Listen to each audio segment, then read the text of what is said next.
As I speak, Kung Fu Panda and How to Train Your Dragon are neck and neck in YouTube votes. These are necks. I was curious to see if this could happen twice. I didn't realize there was such equal praise for both these franchises. So here we are again, at the turn of the tide, to do How to Train Your Dragon 2 versus Kung Fu Panda 2. Let's feud.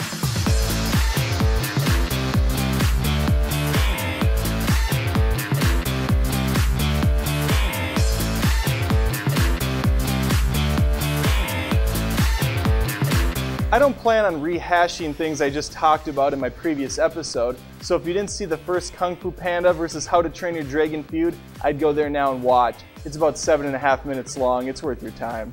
In fact, I'll wait. Just go ahead and open a new tab or browser window, whatever. I'm fine, I'm just chilling, it's cool. This joke run its course yet? Okay, let's move on. Our leads remain the same, with Hiccup, still a stupid name, and Po remaining as cool as ever. Hiccup has actually undergone quite a bit of changes. It's like Extreme Makeover Dragon Edition for this guy, in both terms of looks and demeanor. It's been 5 or so years since the events of the last film, and in that time, Hiccup has become a much more confident young man who now rocks a pretty sweet fire sword. That thing is hot. Burn you if you touch it. It's made of fire. His girl and the rest of the cast are here as well. They've undergone the same treatment as him. Personality-wise, they remain pretty much the same as the first film, providing mostly comedic relief, such as the love triangle between Snotlout, Fishlegs, and Roughnut. New to the series is Hiccup's mother Vulca, voiced by Cate Blanchett. I'd say that was a spoiler, but every freaking trailer ruined it for me, so I'm going to ruin it for you, in case you dodged every How to Train a Dragon 2 trailer and are watching this before seeing the film, which is just foolish. What's the point? Go see it, then come back. I'll wait. It's like a 2-hour film plus drive time. Yeah, I'm doing this joke again. Po is still a lovable oaf in Kung Fu Panda 2, but he also gets a healthy dose of character development. Now, he doesn't get a cool fire sword, but he does learn a new ability. He can transfer water around his body and move cannonballs. So there. The rest of the Panda lineup is back too, with Angelina Jolie's Tigress once again stealing every scene she's in, with her tough as paws persona and her kitty can scratch fighting skills. Who the hell is writing this stuff? I'm up here in front of the camera, reading off a teleprompter some of the dumbest lines in the world. Tough as paws, kitty can scratch attitude, skills with a Z? Get out, all of you. Get the hell out and use your skills somewhere else. You're fired. Sorry, I'll continue. New animals include a big ox voiced by Dennis Haysbert and a master croc voiced by freaking Jean-Claude Van Damme. How to Train Your Dragon 2's bad guy is rough around all edges. He's a conqueror who doesn't see anything good in man nor beast. He goes by the name Drago. Drago. Okay, that's one less letter than Dragon. Possibly the laziest villain name they could ever come up with. What's Kung Fu Panda's bad guy's name? Pan? Fortunately, no, that's not the case. He is a peacock by the name of Shen. He wins the villain department as Drago is extremely one-dimensional, whereas Shen has true motive and a reason for his actions. It also doesn't hurt that Gary Oldman did the voice. Let's move on to round 2 story. This is taking forever. And I have no one to bring up the story bumper. Chagan, can you come back? You're not fired for the time being. Pop up round 2 when I tell you. Okay, and you just did. Oftentimes sequels play it safe, just rehash jokes and sometimes plot points from the first films. Not these two though. Both Dragon and Panda go darker with their second outings. Po is haunted by his past this time around. He comes to realize that Mr. Ping isn't his real father and that his parents were killed by Shen and his posse of wolves. Or were they?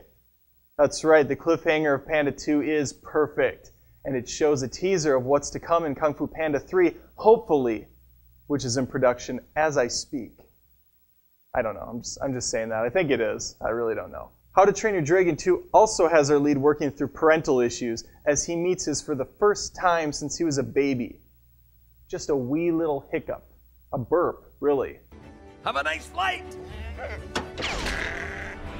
Kung Fu Panda 1 was an instant winner in the action department last time for me, but this one, I'm not so sure. There's plenty of fantastic action to be had, ranging from a rickshaw ride, an intense building escape, to another great final battle, but nothing comes even close to that incredible prison break sequence from the first film. Meanwhile, How to Train Your Dragon 2 ups the ante in that department. We get dragon races, full-scale battles, and a Pacific Rim-ish rumble between the king and queen dragons. Visually, both are stunning, they're both very pleasing to the eyeballs, but that's to be expected in 2014. What I wasn't expecting was the mashup of CGI mixed with traditional hand-drawn visuals that came out of KFP2. It worked really well, and it was not overdone. I was also happy with the revisited character models they did on the How to Train Your Dragon cast. Some of them were borderline scary in the first one. Astrid, I couldn't even look at her. But now, she's got the look. Walking like a man, hidden with the hammer, she's a juvenile scam. Never was a quitter, tasty like a raindrop. She's got the look. Why do I even do this category? It's so boring for me to talk about. I was taken aback with How to Train Your Dragon's music on the first go-round. Taken aback. The sequel never did that though. It was still very nice on the ears, but I don't get that wow factor I did when I watched the first movie. In terms of quality, I say they're about equal. If my thoughts and feelings were converted into a Pokemon, they'd be purple and anamorphic, because it's Ditto. It's the same. That joke land, the kids, they like Pokemon, right? I don't care. Pokemon the movie is better than Pokemon 2000 for all the reasons I listed above. It's What episode is this? Alright, we're feeding the animals. I really like the first installment of both these franchises, and I think these two sequels are worthy follow-ups. Are they better even? Tell me in the comments. And while you're at it, vote on this episode, How to Train Your Dragon 2 or Kung Fu Panda 2.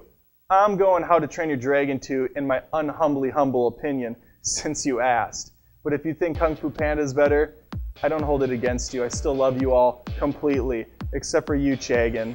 You are fired again, handing your badge and gun. More than just reviews, this is Movie Feuds. Why do I give you guys guns still? Or badges? It's a waste of money.